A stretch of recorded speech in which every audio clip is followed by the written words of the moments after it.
Hello, everyone. This is Wang, head of the Eco Growth in NEO and the director of the NEO Foundation. I'm honored to be invited as the speaker in UDC. NEO is an open source, community-driven blockchain platform designed to welcome the developer into the smart economy. By enabling the developer to digitize and automate the management of the assets through the smart contract, NEO is built to realize the optimized digital world of the future.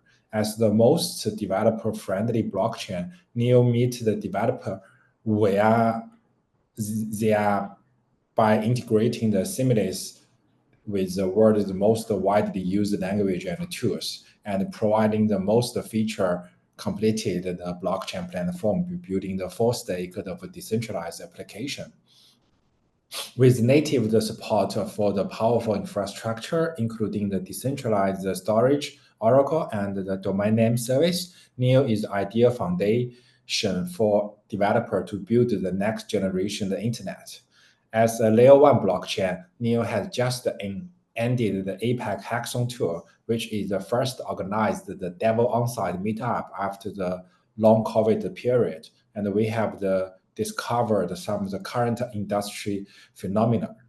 NEO APEC Hackathon covered the 6 regions in this area. Each stop is named the gas station. The Japan, Vietnam, India, South Korea, Singapore, and also the final stop, the Hong Kong.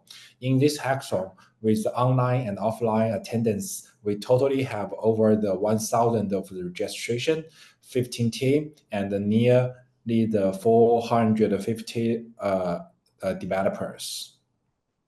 Okay, so for my today's topic, I think I will talking more about what's happening in this industry, the blockchain industry in Asia.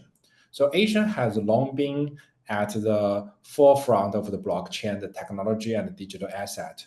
Even though the blockchain world has seen some of the quieter times over the past years and faced a few setbacks, we have observed the leading the Asian countries embracing Web3 as a significant part of the future.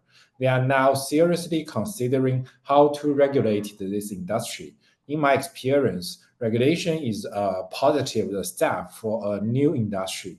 While it may cause some of the initial discomfort, it paves the way for a large market and more industry participants. From the onset in the 2013, South Korea and China saw a surge in blockchain participations, resulting in numerous famous projects.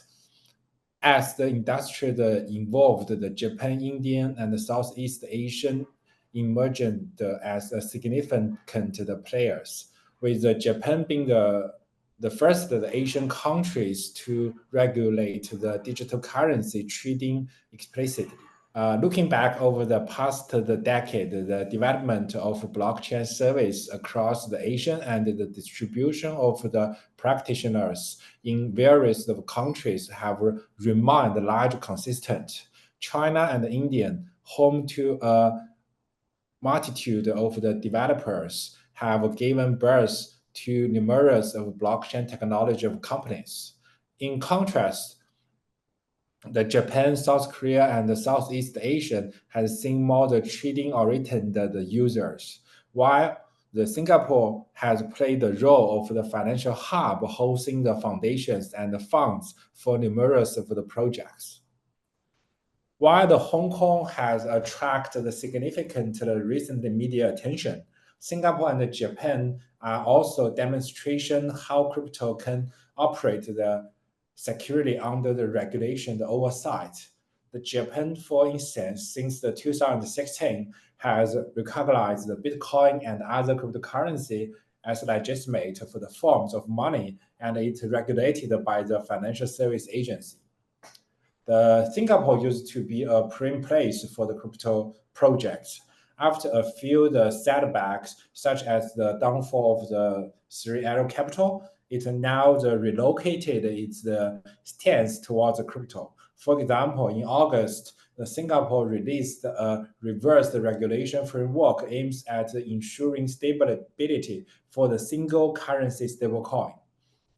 Under the monetary authority of the Singapore, the framework aims to establish the stablecoin used as a credible digital media of exchange for stablecoin pegged to the value of the Singapore dollar or the G10 currency.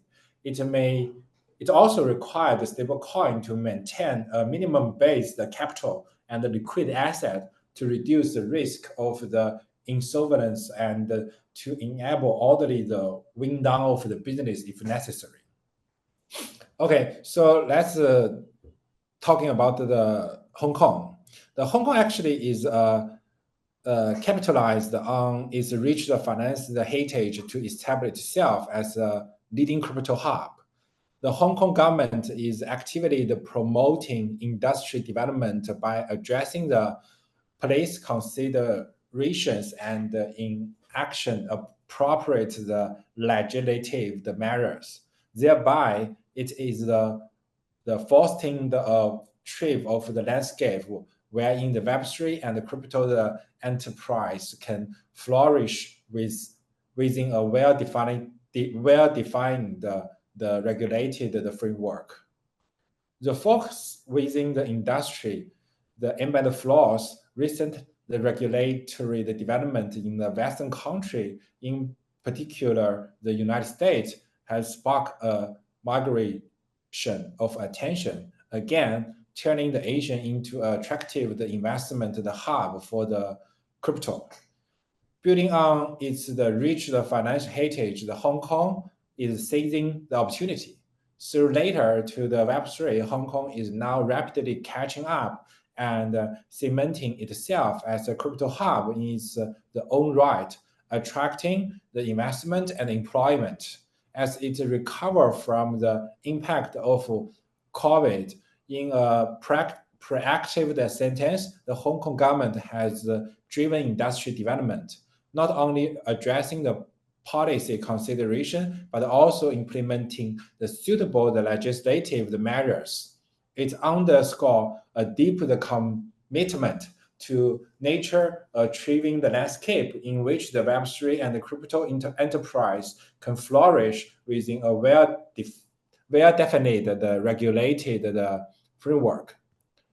We can see that many projects have launched their operation in the city, many attracted by the police, the environment, and other factors such as the highly educated and skilled workforce.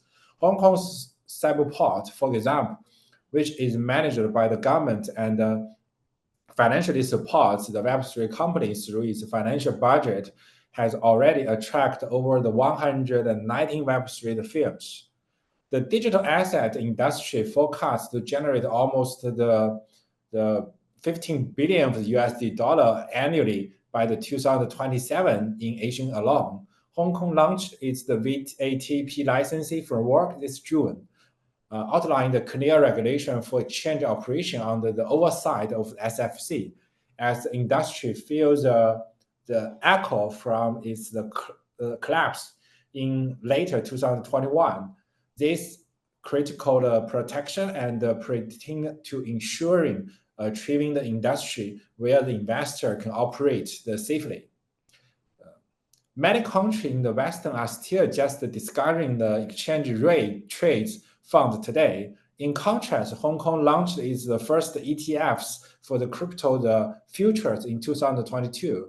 Additionally, the Hong Kong Monetary Authority aims to introduce a regulation framework to stablecoin by the end of 2024, but the Western has not yet shown it is ready to address the topic. The West is trying to define the crypto as a security. Hong Kong and its Asian countries has moved forward and showing the progressive. So what will NEO do in Hong Kong? The Web3 declaration in Hong Kong has been in place for a year, and during this time, the Hong Kong has gained much attention. Being an Asian-based team, NEO naturally pays near the attention to Hong Kong Web3 development. In this year, NEO has relocated its headquarters to Hong Kong and gradually moving its personnel from the various regions to Hong Kong.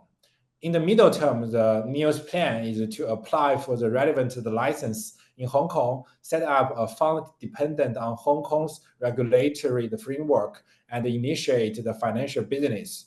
In the long term, NEO will support the development of the Mod Eco project based on Hong Kong's compliance framework.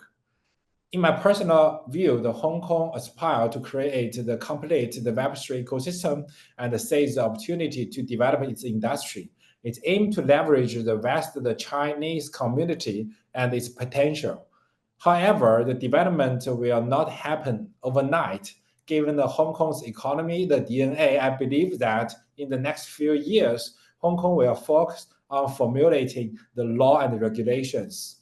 It will prioritize the compliant, the digital, the currency trading as the primary, the breakthrough points, gradually the extending to derivating the trading and issuing the RWA relative to the financial service. When the digital currency financial system operates stably in Hong Kong, it will form the foundation for nurturing the numerous Web3 companies.